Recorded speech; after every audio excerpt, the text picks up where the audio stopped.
So in this series of discussion, we have been discussing the phenomenon of synaptic plasticity, which is the change in the strengths of the synapses, that is the gap between two neurons. There can be strengthening of the connection between two neurons, or there can be weakening of the connection between two neurons. And both of these strengthening and weakening fall under the phenomenon of synaptic plasticity. Now, synaptic plasticity can be short-term as well as long-term. Short-term plasticity persists for only seconds or minutes, whereas long-term plasticity can persist for days, months, and even a lifetime, and therefore is a very potential candidate for learning and storage of memory. Now, this experiments regarding long-term plasticity showed us that it is long-term plasticity occurs due to a combination of two processes, that is long-term potentiation and long-term depression.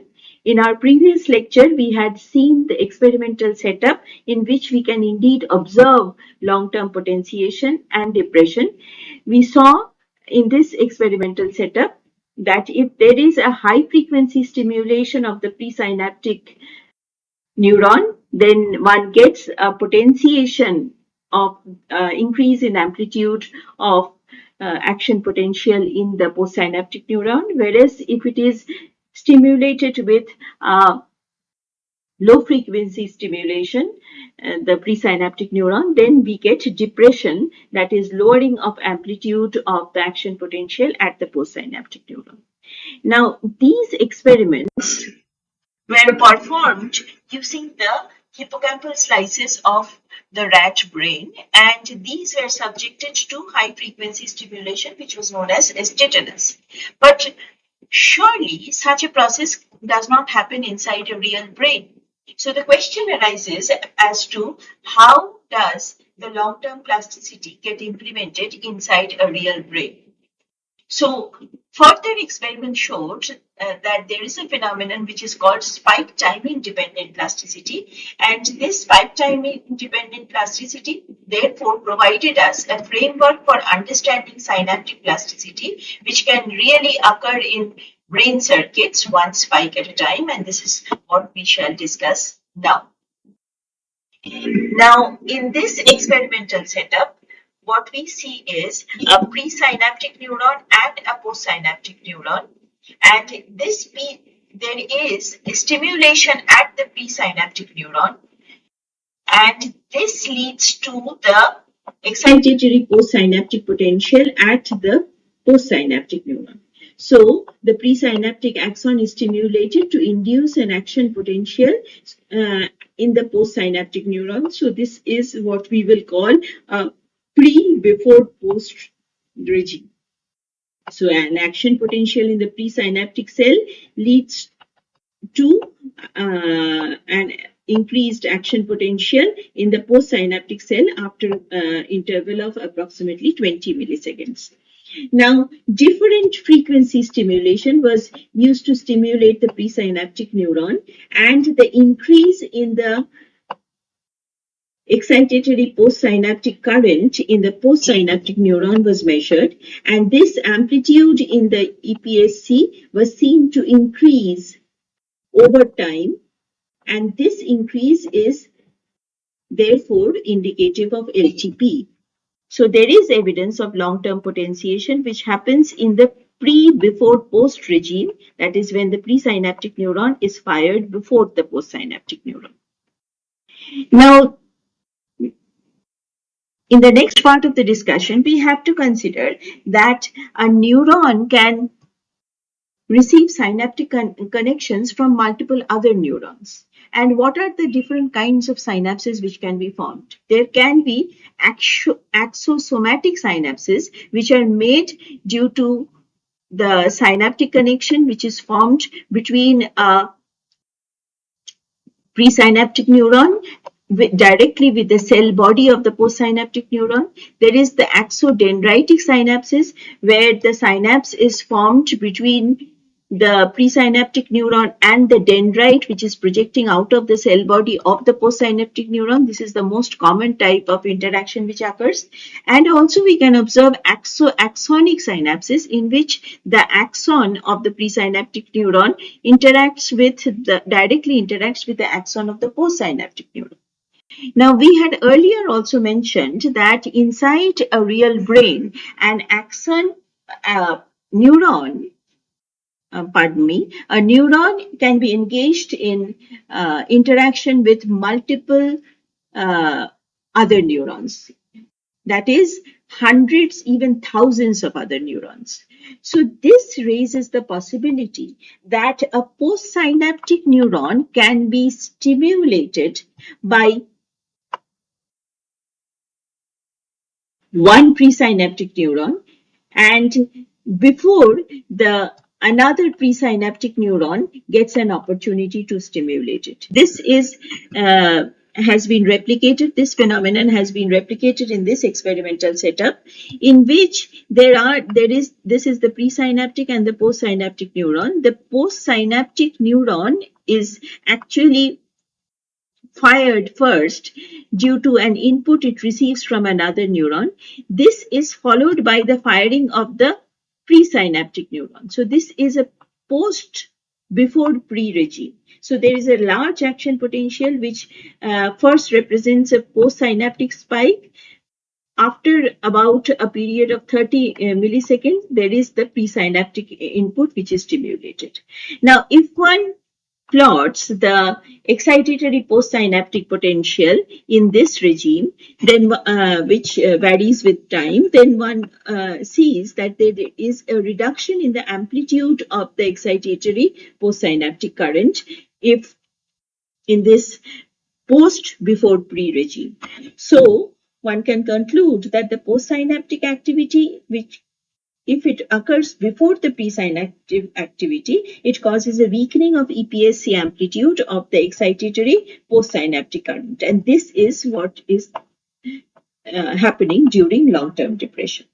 So we can show this in a plot in which the excitatory postsynaptic current is plotted against the different time intervals which has been used in the experiment of presynaptic firing and postsynaptic activity. So in this region where presynaptic firing occurs before postsynaptic firing, there is a marked degree of potentiation which persists if this interval between the firing is about 20 milliseconds. So here it is presynaptic firing before postsynaptic firing.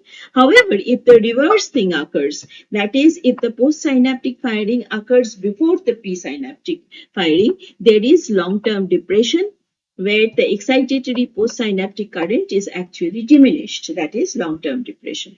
That is, the post is fired before the presynaptic neuron. Therefore, if there is a coordination of activity between the pre and postsynaptic element, we observe long-term potentiation. Whereas if there is an incoordination of activity and the postsynaptic neuron fires before the presynaptic neuron, this incoordination leads to long-term depression. There is another interesting thing which should be observed from the shape of this function. If one observes this graph very closely, one will notice that the LTP phase persists for a duration which is roughly half of the width of the shape of the LTD function. So this is another thing which one observes from the shape of the function of LTP and LTD.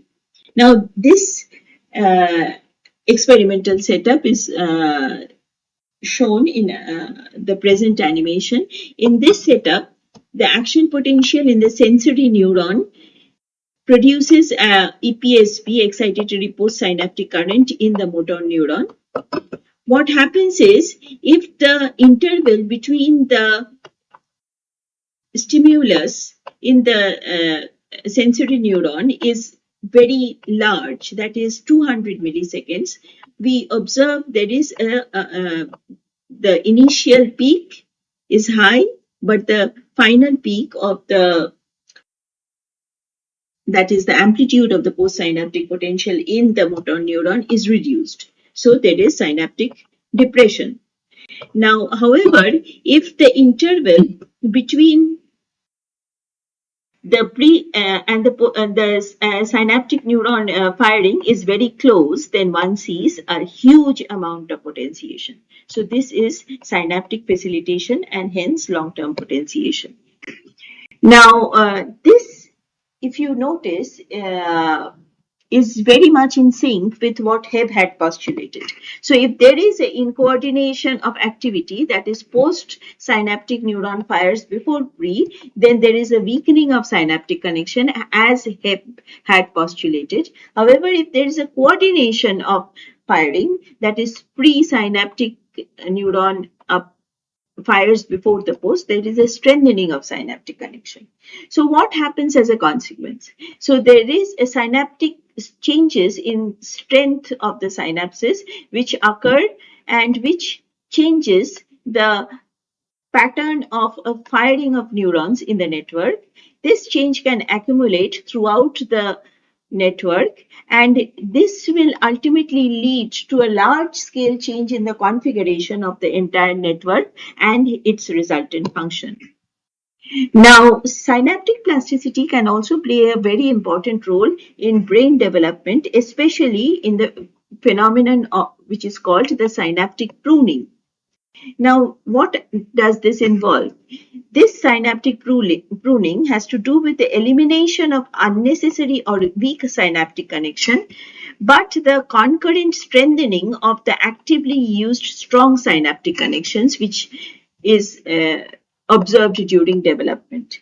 Now, this concurrent weakening and strengthening of the weak and the strong synapses leads to the refinement of the neural network, and this refinement contributes to more precise and coordinated information transfer, thereby which contributes to the improvement of cognitive functions like memory and learning. Therefore, one can look at it from this perspective. In a developing brain which is interacting with the environment, there is a huge amount of unstructured noise which is present in the environment.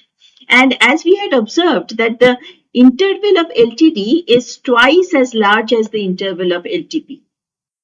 So it is expected that more noise will fall in the phase of the function that favors depression, that is LTD. So the noise will be detected, and these neurons will fire in an incoordinated fashion, and this will lead to the weakening of those synapses and synaptic pruning. However, suppose there is a sensory stimulus which is there. So this sensory stimulus leads to coordinated presynaptic activity leading to postsynaptic activity, and therefore those synaptic connections are selectively being strengthened. So this can serve as a signal that emerges out of the noise which a developing brain faces, and therefore this might be a mechanism by which the brain imposes a temporal filter on its own activity pattern, and this is a way of selecting those synapses which leads to an increase in coordination of firing across synaptic connections and strengthening of the strong synapses, which improves cognitive function during development of the human brain. Now, in summary, one can say that spike timing dependent plasticity phenomenon provides us with a framework of understanding synaptic plasticity in real brain circuits. Long-term potentiation is observed when the presynaptic firing occurs before the postsynaptic firing, which leads to a stimulation of action, the amplitude of the action potential, which is observed in the postsynaptic neuron. In contrast, long-term depression is observed when the postsynaptic firing occurs before the presynaptic activity, which leads to the weakening of the amplitude of the excitatory postsynaptic current, which is observed in the postsynaptic neuron. This is in accordance with the Hebbian postulate, that is, which states that the coordinated activity of the pre and the postsynaptic neuron leads to strengthening of the synaptic connection. In contrast, the uncoordinated activity between the synaptic partners would weaken the synaptic connection between those two neurons. And synaptic plasticity, especially the phenomenon of synaptic pruning due to this plasticity, is a vital process during the cognitive development of a brain, which during which there is a shaping of the brain circuits and which leads to an enhancement of neural efficiency.